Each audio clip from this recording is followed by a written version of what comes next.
Shalom, shalom, Shabbat Adonai. Welcome to the Sixth Exodus program. Thank you for listening. We hope that you're being blessed. This segment here is called I Am Not Jewish. Subtitle uh, The Snake Story.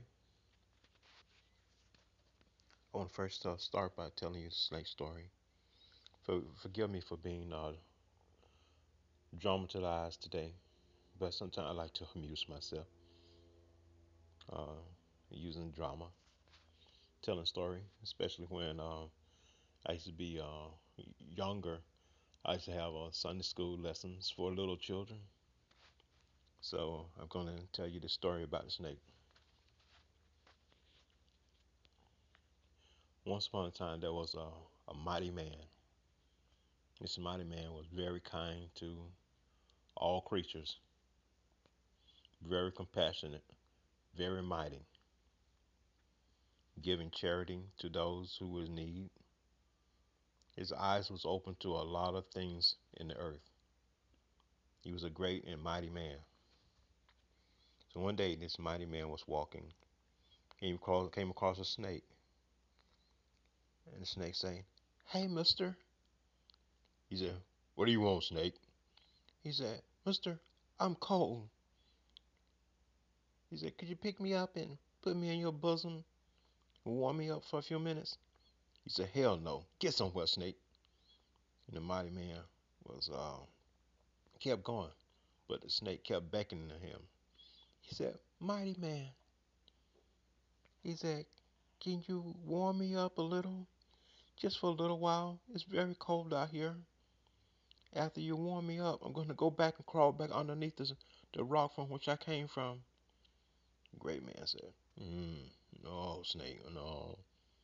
You're a snake. All you thing you do is bite people. That's the only thing you know how to do is bite people." He said, "No, I don't think so. No, it ain't a good idea." The snake said, "Oh, mister, you're kind to all the other animals. You're kind to the dog, you're kind to the cat, and a few minutes ago you was feeding the pigeons. So, only thing I want you to do is just let me in your bosom, just for a few moments, just so I can get warm. Just a few minutes, mister, please. Just for a few moments." And Snake looked at the mighty man, dropped his head down, bowed his head to the ground, and rolled his eyes up, looking up at the man with his eyes being all pitiful. And the mighty man, being a compassionate man, looked at the snake and felt compassion. So he said, I don't know. I have some reservations about this." And the snake said, "Oh, mister, please, just for a few moments. That's all I need. Just a few moments." He said, "Once I get inside your warm body, I will be nice and comfortable. And I'll get warm quick. I tell you, it won't take but a few moments. That's all I need." And the snake was very, very persuasive. So he said, "Oh, mister, just a few moments. I just want to be warm. That's all I want. And I tell you, there's my rock over there. I'm going to get back underneath my rock and I'm going to be nice and comfortable. But once you warm me up, I tell you, I'm going to be so warm I can warm that rock up. I tell you, mister, you just watch and see. I tell you, just give me a head start to get warm. Put me in your bosom just for a few moments, and I will be just fine. I'm telling you, I will be fine. But I just need some warmth, that's all." So the mighty man said, "Snake, you must think I'm a damn fool. I'm gonna put you in my bosom. All you can do is bite me." Snake said, "No, no, no, sir. You got me confused with those other snakes. Now, them other snakes, they are subtle. Yeah, they will bite you. I know they will. But not me, mister. I'm not that type of snake. I'm not the kind. I'm not the kind snake that will bite people. I give you my word. I will not bite you. I will not bite you, sir." So the man said, "Okay, snake, I tell you what. I have some reservations about this, but I'm gonna put you in my bosom just for a few moments." Snake said, "Yeah, yeah, yeah, yeah. That's all I need. Just a few moments. Just a few moments, just to get warm. That's all I need." So the mighty man reached down Reached down, picked up the snake, grabbed the snake, and put him inside his bosom. Snake went in and curled up inside the man's bosom. Got real nice and warm. Then the snake reached up his head to the man's coat and looked at the man. The man and the snake looked at each other, and the snake got back in and say, "Oh, this is nice and warm." So the man said, "You all right, snake?" He said, "Yes, yes, sir. I'm fine, sir. Just give me a few moments here to get curled up, and I'm gonna get comfortable here, and just a few moments, and then I'm ready to get out." So the man said, "Okay, all right, on we go." So the mighty man started walking, and his first step, he said, "Out!" And the snake said, "What happened?" The mighty man said, "You know what happened, you SOB." The snake said, "What?" He said, "You know, you hurt me. You know what happened." He said, "You bit me." The snake said, "Oh no, it can't be me, sir." He said, "I'm here, and my fangs right here. They did not. Maybe they accidentally bit you, but it wasn't me." And the man said, "No, your ass coming out of here." So the man grabbed the snake and threw him down to the ground, and started stomping him all on his head, just stomping him, stomping that snake. And the snake said, "Sir, wait a minute. Let me explain to you." He said, "I'm a vegetarian snake. Let me tell you. Let me tell you about my lifestyle. I'm a vegetarian snake. I don't bite humans. Let me tell you." The man kept stomping him. And the man said, "You snake, I thought you said you wasn't gonna bite me." He said, "Sir, I tell you, it was an accident, but I want to tell you that I couldn't help myself. It was nice and warm and comfortable. My fang just came out, and it was a reactionary thing. It wasn't impulsive. It was a reactionary. It was impulse that bit you. It wasn't me that bit you. It was impulse." So the man said, "I don't care what it was, you SOB. Your ass gonna die today." So he kept stomping that snake on the head, and he kept stomping that snake, and that snake died. Children of God, I want to tell you that the snake is none other than the people who call themselves Jewish. Their judgment is about to come upon them.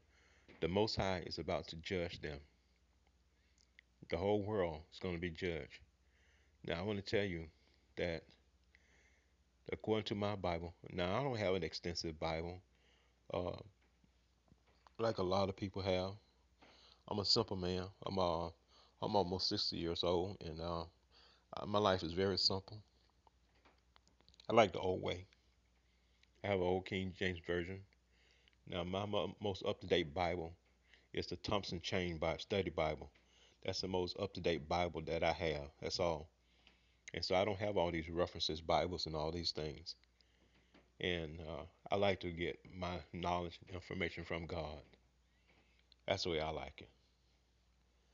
And but I want to tell you that in my old King James Bible, it says, "Those who say they are Jews are not Jews, but the synagogue of Satan."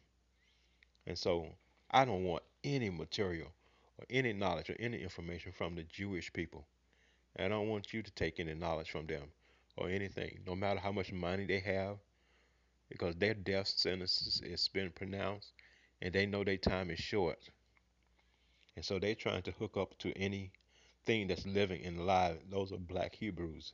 They trying to stay alive by trying to get themselves attached to you. Now they're going to convince a lot of people that they are the hidden tribe of Dan. They're really good at literature, spreading literature, and lying about literature.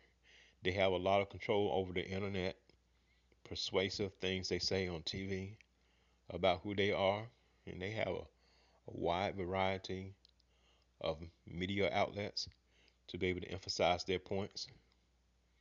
And they have been doing this for years. They've become very good at it. But I don't want you to be able to be a part of their sentencing, because their destruction, your destruction, you're not to have any part of their destruction. They have lied to God's people. They are the one who has seduced God's people, not black people. You have nothing to do with them. So don't let no man take your crown. Don't have anything to do with them. Isolate yourself from them. No matter how much money they want to pay or what Bible material, new Bible material they have, or study Bibles they have, don't use them. Tell them that God is feeding me very well. Thank you very much. Thanks, but no thanks.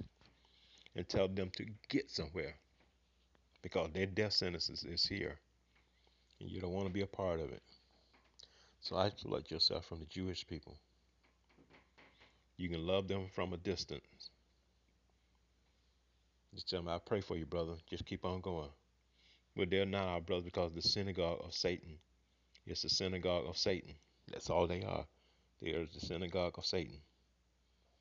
And so don't have any dealings with them, their money, or what knowledge or information they want to give to you. Tell them no thank you. Tell them that you're doing fine, that you have a Bible study group that you're studying with, or that you're getting your knowledge and wisdom from God. So you don't need any of their teaching about the holidays, how to celebrate holidays, or how to keep the Sabbath, or what to do about the Sabbath. You don't want none of those things. God will teach us these things. God took away our heritage. He will give us our heritage back to us. No synagogue of Satan is going to teach God's people anything about the Bible or how they should live. God is our teacher. He will teach us when we get to the new Jerusalem, and He will give us a covenant. So the covenant that they are under is a lie, and our descendants 400 years ago had a covenant which they did not keep. So we don't have a covenant except the old covenant that our forefathers kept. But let me tell you something, children of God. You have been sealed, and the word of God is already in you. That's why the 144,000 has been sealed, and that's why you are awake, because there's greatness already inside of you. You have been predestined from the beginning of the world. God already know who you are, and the Jewish demons, they know that. And so don't let them cling to you and try to keep themselves alive. Let them die themselves, but you stay alive and serve the Lord. God have an inheritance for you. Keep holding on.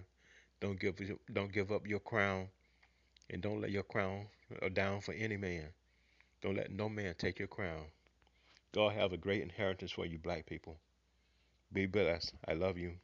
Stay away from these demons.